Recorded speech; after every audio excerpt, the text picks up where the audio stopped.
नमस्ते प्यारे भैया बहनों।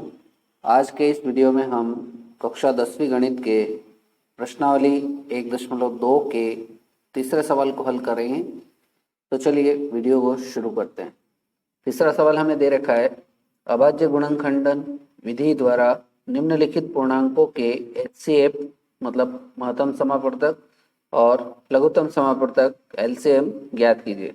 अपने को यहाँ पर तीन संख्या दे रखी है, पहली है 12, फिर 15 और 21। इन तीनों के एचसीएफ और एलसीएम निकालना है तीनों संख्याओं का। तो चलिए इसको हल करते हैं पहले सवाल को। तो सबसे पहले जो संख्या दे रखी है उनके अपन अभाज्य गुणनखंड निकाल देते हैं रफ में। तो पहली संख्या अपनी 12, इसके अभाज्य गुणनखंड क्या क्या आएंगे देख लेते हैं। तो 12 के गुणनखंड 2 से 6, 2 से 3 और 3 एकम 3। तो 12 के गुणनखंड क्या क्या आ गए, 2 गुणित 2 गुणित 3। यहाँ लिख देते हैं 12 बराबर 2 गुणित 2 गुणित 3। और यहाँ 2 2 बार आया है, इसलिए इसको क्या लिख देंगे अपन, 2 का स्क्वायर इंटू 3 बराबर 2 की घात 2 गुणित 3। क्योंकि 2 2 बार आया है इस कारण से 2 की घात 2 लिखा है। ठीक है, अगली संख्या अपनी 15, इसके गुणनखंड देख लेते हैं, अभाज्य गुणनखंड। 15 पे हो जाएगा 3, 5 एकम 5। तो 15 के अभाज्य गुणनखंड क्या क्या आ गए अपने, 3 गुणित 5। अब इसमें कोई भी संख्या रिपीट नहीं हो रही है। चलिए आगे बढ़ते हैं। अगली संख्या है 21। तो 21 के अभाज्य गुणनखंड क्या होंगे, 3 गुणित 7, 7 या 21। तो सबसे पहले जो संख्या दी हुई है उनके अपन अभाज्य गुणनखंड निकाल लेंगे। अब अपने को इनका एलसीएम और एचसीएफ निकालना है। तो यहाँ लिखेंगे अपन 12, 15 और 21 का एलसीएम। सबसे पहले अपन एलसीएम निकाल लेते हैं, फिर एचसीएफ निकालें।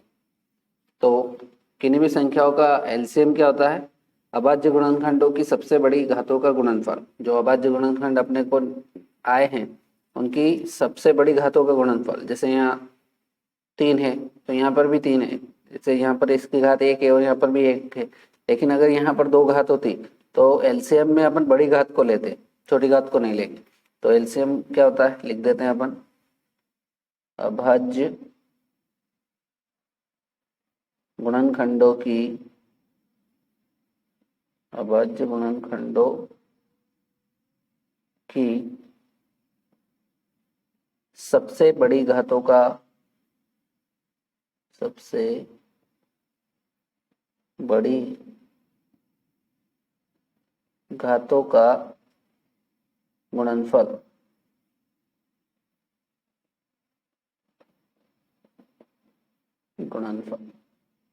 तो चलिए अपन देख लेते हैं अभाज्य गुणनखंड जो आए हैं उसमें सबसे बड़ी घात कौन कौन सी है। यहाँ 2 की घात 2 है और कहीं 2 नहीं है, तो बड़ी घात को अपन 2 की घात 2 ही आएगी गुणित। यहाँ 3 है, यहाँ पर भी 3 है और यहाँ पर भी 3 है, लेकिन सभी जगह इसकी घात 1 है तो यहाँ पर 3 ले लेंगे गुणित। यहाँ 5 है, यहाँ 5 नहीं है, यहाँ पर भी नहीं है, इसलिए 5 और 7 यहाँ पर ही है तो ये 7। इन सबका आपस में गुणा कर लेते हैं। तो गुणा करने पर जो आएगा वो अपना एलसीएम हो जाएगा। तो चलिए गुणा करते हैं। 2 का स्क्वायर 4 गुणित 3 गुणित 5 गुणित 7। तो 4 तिया 12, 12 पंच 60 और 60 का गुणा 7 से करेंगे तो 7 छंग 42 और एक पीछे 0, तो ये जाएगा 420। तो अपनी जो संख्या थी 12, 15 और 21, इन तीनों संख्याओं का एलसीएम कितना आया, 420। अब अपने को एचसीएफ ज्ञात करना है। तो यहाँ लिखेंगे 12, 15 और 21 का एचसीएफ बराबर। तो एचसीएफ क्या होता है, अभाज्य गुणनखंडों की उभयनिष्ठ। अब इसमें उभयनिष्ठ मतलब जो कॉमन रहता है सभी में, उसकी सबसे छोटी घातों का गुणनफल रहता है। मतलब इसमें उभयनिष्ठ क्या है, यहाँ 3 यहाँ पर भी है, 3 यहाँ पर भी है और यहाँ पर भी। अब इस 3 की घात सबसे जो छोटी रहेगी वही अपना क्या हो जाएगा, एचसीएफ होता है। तो चलिए इसकी पहले ये लिख लेते हैं कि क्या होता है। तो लिखेंगे अभाज्य गुणनखंडों की अभाज्य गुणनखंडों की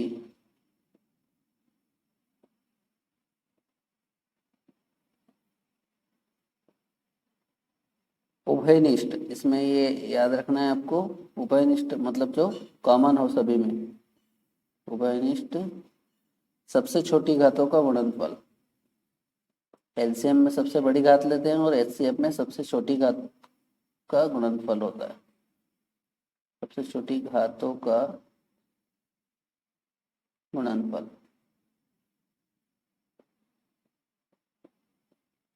ये अपना समझने के लिए लिख रहे हैं, है ना। तो बराबर यहाँ सभी में अपन गुणनखंड देखेंगे कि सभी में कॉमन क्या आ रहा है। यहाँ 2 है, यहाँ 2 नहीं है, यहाँ पर भी नहीं, यहाँ 3 यहाँ पर भी है, 3 यहाँ पर भी है और यहाँ पर भी है।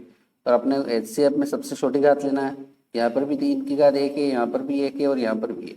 तो सबसे पहले तो अपना गुणनखंड जो आएगा उभयनिष्ठ, वो क्या हो जाएगा, 3 हो जाएगा। और भी कुछ कॉमन आ रहा है क्या, 5 यहाँ पर है लेकिन यहाँ पर नहीं है, 7 यहाँ पर है लेकिन यहाँ पर नहीं, तो और कुछ कॉमन नहीं आ रहा है। इसलिए अपना जो एचसीएफ होगा इन तीनों संख्याओं का, वो क्या होगा, 3 होगा। तो यही अपना क्या हो जाएगा, आंसर हो जाएगा।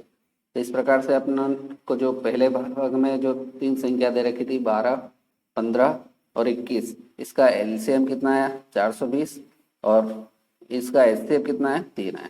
तो इस प्रकार से ये अपना पहला सवाल पूरा। चलिए आगे बढ़ते हैं दूसरे भाग की तरफ। दूसरे भाग में अपने को संख्या दे रखी है 17, 23 और 29। इन संख्याओं के अपने को एलसीएम और एचसीएफ ज्ञात करना है। तो इन संख्याओं को देखते ही से ही मालूम पड़ रहा है कि इन संख्याओं में स्वयं के अलावा और 1 के अलावा किसी संख्या से भाग नहीं जाता है। तो 17, 23 और 29, तो इनके अभाज्य गुणनखंड क्या क्या हो जाएंगे।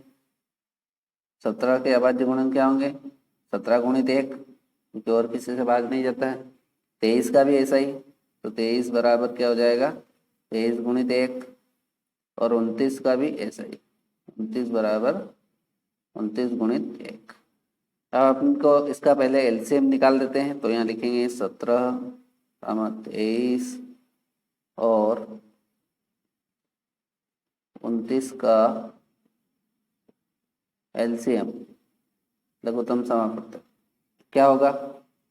हम लोगों ने परिभाषा देखी थी कि अभाज्य गुणनखंडों की सबसे बड़ी घातों का गुणनफल, तो यहाँ 17 है और कहीं नहीं, तो 17 गुणित 23 गुणित 29 और 1 गुणा में 1, क्योंकि किसी संख्या का 1 से गुणा करेंगे तो कोई फर्क नहीं पड़ेगा।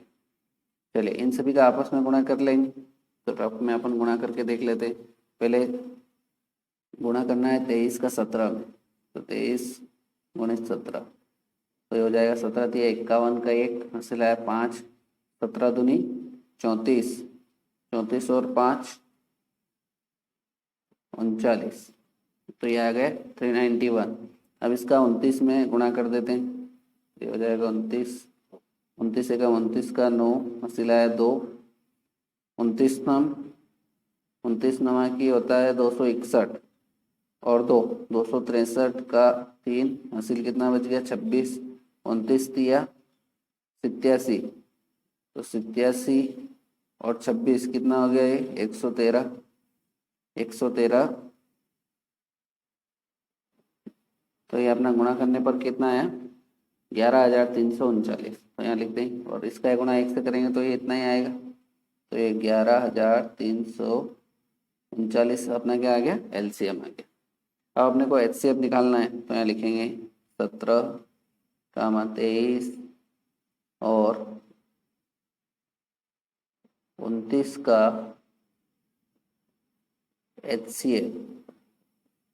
तो यहाँ अपने देखा था कि अभाज्य गुणनखंडों की सबसे उभयनिष्ठ, अभाज्य गुणनखंडों की उभयनिष्ठ सबसे छोटी घातों का गुणनफल। तो यहाँ उभयनिष्ठ कुछ दिख रहा है क्या, हाँ दिख रहा है, 1 दिख रहा है सब जगह। तो इसके अलावा कोई उभयनिष्ठ है क्या, नहीं।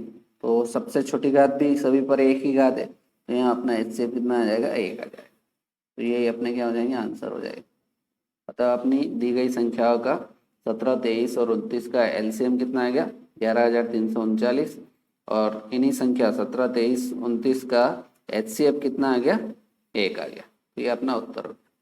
चलिए बढ़ते हैं अगले तीसरे भाग की तरफ। तीसरे भाग में अपने को संख्या दे रखी है 8, 9 और 25। इनके अपने को एलसीएम और एचसीएफ ज्ञात करना है। तो सबसे पहले इनके अभाज्य गुणनखंड निकाल लेंगे। तो अपने को पता है कि 8 के अभाज्य गुणनखंड क्या होंगे, 2 गुणित 2 गुणित 2, क्योंकि 2 दूनी 4, 4 दूनी 8। अब ये 2 3 बार आया है तो इसको अपन 2 की घात 3 लिख देंगे। ठीक है। अब अगली संख्या अपनी 9, तो इसके गुणनखंड क्या क्या हो जाएंगे, 3 गुणित 3, 3 तिया 9। तो ये 3 2 बार है तो इसको लिख देंगे 3 की घात 2। अगली संख्या है अपनी 25, लिखेंगे 25 बराबर 25 के गुणनखंड करेंगे तो 5 गुणित 5, और यहाँ 5 2 बार आया है तो 5 की घात, ये अपनों ने अभाज्य गुणनखंड कर दिए। अब अपने को एलसीएम और एचसीएफ निकालना है। तो सबसे पहले लिखाएंगे अपन एलसीएम। तो लिखेंगे 8, 9 और 25 का एलसीएम। तो एलसीएम के लिए अपनों ने देखा था कि अभाज्य गुणनखंडों की सबसे बड़ी घातों का गुणनफल। तो अभाज्य गुणनखंड जो निकले हैं उसमें सबसे बड़ी घातों का गुणनफल देखना है। तो यहाँ देखेंगे कि कुछ भी कॉमन नहीं है, सारे सिंगल ही है। 2 की घात 3, यहाँ 3 की घात 2 और यहाँ 5 की घात 2। ठीक है ना। तो इसका ये आ जाएगा एलसीएम में 2 की घात 3 गुणित 3 की घात 2 गुणित 5 की घात 2। इन सबका आपस में गुणा कर लेंगे। तो 2 की घात 3 मतलब 2 का क्यूब कितना होता है, 8 होता है। 3 का स्क्वायर कितना होता है, 9 होता है। और 5 का स्क्वायर 25। तो ये हो जाएगा 8 9 72। 72 का गुणा 25 से करेंगे तो ये हो जाएगा 25 दूनी 50 का 5, सॉरी 25 दूनी 50 का 0, हंसी लाया 5, 25 साथी 25 साथी हो जाएगा ये आपका 175 और 5 180। तो ये अपना एलसीएम कितना आ गया, 8 9 और 25 का एलसीएम कितना आ गया, 1800।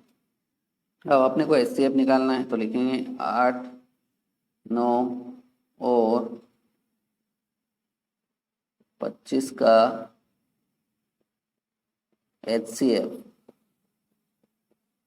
तो महत्तम समापवर्तक के लिए क्या देखा था अपनों ने कि अभाज्य गुणनखंडों की उभयनिष्ठ सबसे छोटी घातों का गुणनफल। तो जो अपने गुणनखंड आए हैं उसमें कुछ उभयनिष्ठ दिख रहा है क्या, नहीं, कुछ भी नहीं दिख रहा है। यहाँ 2 की घात 3 है तो यहाँ नहीं है, यहाँ 3 की घात 2 है तो यहाँ नहीं है, यहाँ 5 की घात 2 है तो नहीं है। तो इनके साथ में, सबके साथ में एक गुणा करने पर एक तो होगा, है ना। कोई गुणनखंड नहीं मिलेगा तो एक तो हो ही जाएगा।